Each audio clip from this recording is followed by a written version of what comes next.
이번에는 ICT 트렌드를 소개해드리는 ICT 포커스 시간입니다. 네, IT 칼럼니스트 이효훈 씨 나와 계신데요. 오늘은 어떤 내용 준비해 오셨습니까? 예, 오늘은 지난 6월 8일 미국에서 열린 애플 세계 개발자 대회, WWDC 2015라고 하는데요. 네. 이 WWDC 2015에서 발표된 내용에 대해서 한번 이야기를 좀 해볼까 합니다. 사실 작년부터는 이 행사에서 새로운 맥북이나 아이폰 같은 신제품 발표가 이루어지지 않았습니다. 네. 그래서 사람들의 관심이 좀 많이 식긴 했는데요. 그래도 앞으로 애플이 어떻게 발전해 나갈지를 살짝 좀 엿볼 수 있는 자리였기 때문에 한번 짚어보는 것도 좋을 것 같습니다. 네, 이번에 이 WWDC 2015 어떻게 평가를 좀 해볼 수 있을까요? 일종의 꼴다듬기라고나 해야 될까요? 애플은 이번 WWDC 2015에서 어떤 특별한 혁신이나 새로운 아이디어를 보여주지는 못했습니다. 하지만 기존에 있던 소프트웨어들을 좀 업그레이드 시키면서 사용자가 원하는 새로운 기능들을 담았다는 것에 좀 의의를 둘 수 있을 것 같은데요. 그 밖에 콘텐츠 서비스를 확장하고 또 개발자들을 위한 지원 정책을 강화한 것이 많이 눈에 띄는 부분입니다. 네, 많은 분들이 좀 기대를 했던 혁신은 좀 없었는데 꽝 대신 달기라고 할까요? 구체적으로 어떤 업그레이드가 있었습니까? 예, 먼저 그 맥북에서 사용되는 OS X의 새로운 버전인 OS X L 캐피탄을 선보였습니다. 네. 이 L 캐피탄이라는 이름은 그 미국 요세미티 국립공원에서 가장 유명한 암벽이라고 하는데요. 새로운 버전을 지칭하는 일종의 코드명이라고 보시면 될 것 같습니다. 아마 이전 버전의 이름이 요세미티였고요. 이번 버전은 좀 작은 기능들을 좀 추가한 형태이기에 요세미티 공원 안에 있는 지명을 붙인 것이 아닌가 하고 생각하고 있는데요. 아무튼 이름처럼 이번 버전의 OS X L 캐피탄은 전체적인 퍼포먼스를 좀 개선하고요. 그동안 맥북 사용자들이 원했던 40여 가지 작은 기능들을 추가한 것이 특징입니다. 네. 그 중에서 가장 눈에 띄는 것은 역시 이제 스팟라이트라고 부르는 검색 기능이 강화된 것인데요. 네네. 예를 들어서 6월 달에 작성한 문서를 찾아줘라고 얘기를 하거나 아니면 내가 일본에서 찍은 사진을 보여줘 이런 식으로 입력을 하면 그와 관련된 자료만 찾아서 볼 수가 있습니다. 그러니까 간단히 말하자면 아이폰의 기능 중 하나인 시리를 컴퓨터로 갖고 왔다 이렇게 생각하시면 될 것 같습니다. 근데 다만 아쉽게도 한국어는 아직 지원하지 않는다라고 합니다. 네. 그 밖에도 메모나 메일 앱들이 기능이 조금씩 향상되었고요. 또 컴퓨터 화면에 여러 가지 프로그램 창들을 조정할 수 있는 그런 기능도 추가되었다고 합니다. 네. 우리나라에서는 아무래도 이렇게 맥북 같은 컴퓨터의 변화보다는 아이폰이 어떻게 변했을까에 대해서 더 궁금해 하실 텐데요. 네. 아이폰의 업그레이드는 어떻게 이루어진 것들이 있습니까? 예, 이번 WWDC에서 새로운 아이폰 발표는 없었어요.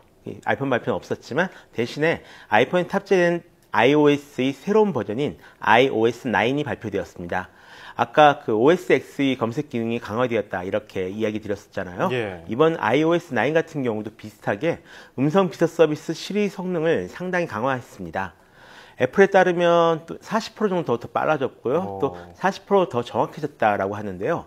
특정 사진이나 동영상 또는 예전에 읽었던 인터넷 웹페이지를 좀 찾아달라고 해도 금방 찾아준다라고 합니다. 예. 또 이번 iOS 9 같은 경우에는 이 시리뿐만 아니라 전반적인 좀 인공지능 기능이 한층 강화된 것이 특징인데요. 예를 들어서 헤드폰을 연결하면 최근에 들었던 음악이 자동으로 흘러나오고요.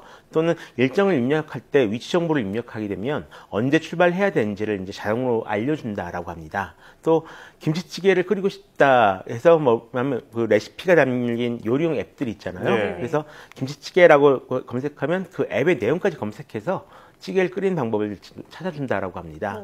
또 아이폰 상단의 알림창이 역시 좀 많이 좋아졌는데요. 최근 연락한 전화번호나 장소 또는 최근에 실행한 앱이나 또는 관심을 가질 만한 콘텐츠를 한꺼번에 보여준다라고 합니다. 네. iOS 9은 시리가 한국어를 지원을 하죠? 예, 합니다. 예, 그래서 혹시나 안 됐으면은 김치찌개를 김치찌개 이렇게 해서 예. 하면 알아들을까 했는데, 자, 어쨌든 많이 똑똑해진 것 같습니다. 예. 또 다른 기능 없을까요? 사실 좀 많이 똑똑해졌다라고도 볼 수가 있고요. 예. 또 다르게 생각하면 많이 똑똑해지지 않았다라고도 볼 수가 있는데요. 이게 다른 게 아니라 지금 이번에 제시했던 대부분의 기능들이 실은 예전에 안드로이드 스마트폰에서 이미 지원이 되던 그런 기능들입니다. 그러니까 애플은 이제 다른 스마트폰에서 이미 지원되던 기능들을 뒤따라서 한 거죠. 그대로 가져온 건가요, 그러면? 비슷하게 가져왔다라고 볼 수 있겠죠. 네. 또 한국어 지원이 어느 만큼 될지는 아직까지 좀 애매한 부분이 있습니다. 그 애플 맵 같은 경우도 이번에 그 기능이 많이 좋아졌다라고 하는데 예. 한국에서는 거의 이제 아직까지 사용하기가 힘든 그런 그렇죠. 앱이고요. 다만 이번에 그 아이폰 사용자분들이 진짜 좋아하실 만한 소식이 하나 있습니다. 바로 스팸 전화번호 검색 기능인데요. 예. 등록되지 않은 번호로 전화가 걸려오면 검색을 통해서 이게 어떤 전화번호인지를 이제 알려준다라고 이것도 합니다. 뭐 안드로이드에서 안드로이드에서 이미 예전부터 그렇죠. 그렇죠. 오래됐죠. 예. 또 배터리 사용 시간은 이제 1시간 정도 좀 늘어났다라고 하고요. 그리고 또 아이패드를 업무용으로 사용하시는 분들에게도 좋은 소식이 하나 있습니다. 네. 아이패드에 새로운 멀티태스킹 기능이 이제 추가가 된 것인데요. 이제 아이패드 에어 2부터는 두 개의 앱을 동시에 실행시켜서 아하. 이용할 수가 있습니다. 예. 게다가 맥북의 트랙패드에서 이용할 수 있었던 좀 다양한 제스처 이 기능과 또 이 단축키도 좀 상당히 많이 늘어났거든요. 그러니까 유튜브 영상을 보면서 뭐 트위터를 하거나 아니면 이제 업무용으로 사용하기가 좀 많이 좋아졌다라는 거죠. 네, 그럼 예전에 판매된 아이폰에서도 사용을 할 수가 있는 건가요? 예, 일단 iOS 9 같은 경우는 아이폰 4S부터 그리고 또 멀티태스킹 기능 같은 경우는 아이패드 에어 2부터 이제 사용이 가능합니다. 하지만 그리고 이 정식 배포는 올해 가을쯤에 될 예정인데 다만 이제 구형 아이폰 사용자분들요, 그러니까 아이폰 4S나 아이폰 5 사용자분들은 당장 업데이트를 하지 마시고 예. 좀 충분히 업데이트하기 전에 고려를 해보시는 것이 좋을 것 같습니다.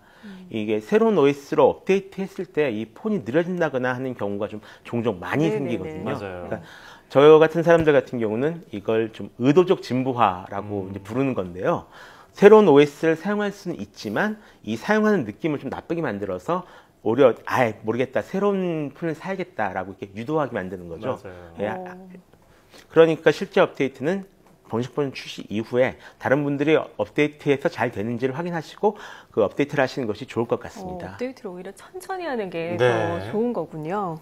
자, 그런가 하면 아까 콘텐츠 서비스를 좀 확장했다고 했는데 어떤 것들이 있었습니까? 이번에 애플에서는 두 가지 새로운 서비스를 선보였습니다. 하나는 애플 뉴스인데요. 사용자의 관심에 맞는 언론 기사를 골라서 보여주는 뉴스 큐레이션 서비스입니다. 또 다른 하나는 이제 애플 뮤직인데요. 한 달에 9.99달러를 내면 무제한으로 음악을 감상할 수 있는 그런 서비스입니다.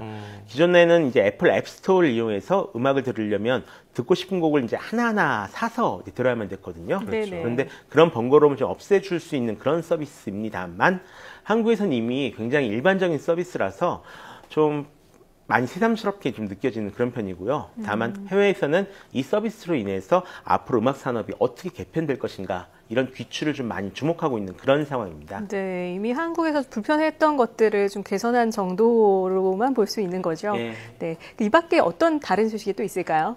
예, 역시 이제 많은 분들이 가장 관심을 기울이시고 있을 것은 애플워치, 이 애플워치 OS가 아닐까 싶은데요. 이번에 그 새로운 애플워치 OS가 또 발표됐습니다. 이제는 애플워치에서 단독으로 실행되는 앱을 개발할 수도 있게 되었고요. 사실 그동안 애플워치 같은 경우는 이 아이폰에서 앱을 실행한 다음에 그 정보를 좀 받아오는 방식이라 가지고 실행이 좀 상당히 느려서 불만이 많았습니다. 그런데 그런 불편함을 좀 줄이겠다 이런 의도로 보입니다. 또 그 밖에도 애플페이 사용처가 늘어났다라는 소식이 있는데 역시 한국과는 큰 상관이 없는 이야기고요. 예. 앱 개발 언어를 오픈 소프트웨어 한다거나 아니면 이제 헬스 앱이나 홈킵 같은 개발자분들을 위한 그 소식도 좀 많이 있었습니다. 네. 그렇다면 마지막으로 IT 전문가로서 WWDC 2015에서 아쉬웠던 점 하나 꼽는다면 뭐가 있을까요? 엄청나게 많이 아쉽죠. 거의 대부분 아쉬웠다라고 볼 수 있을 것 같은데요. 이번에 애플이 출시한 제품 거의 모든 소프트웨어에 대해서 업데이트가 발표가 됐습니다. 근데 이 업데이트 발표가 된 내용이 기존에 이미 거의 나왔던 그러니까 다른 OS에서 맞아요. 하고 있던 것들 베껴온 것들이 굉장히 많아요. 네, 네. 그래서 저희가 애플 하면 기대하는 게 일종의 혁신인데 그렇죠. 네. 이런 부분들을 볼 수가 없고 오히려 대부분 다 비슷해져가는 모습밖에 볼 수 없었다는 것이 굉장히 아쉬움이 남는 부분입니다. 네, 그렇군요. 네, 지금까지 IT 칼럼니스트 이온 씨와 함께 WWDC 2015에 대해서 이야기 나눠봤습니다. 오늘 말씀 고맙습니다. 고맙습니다.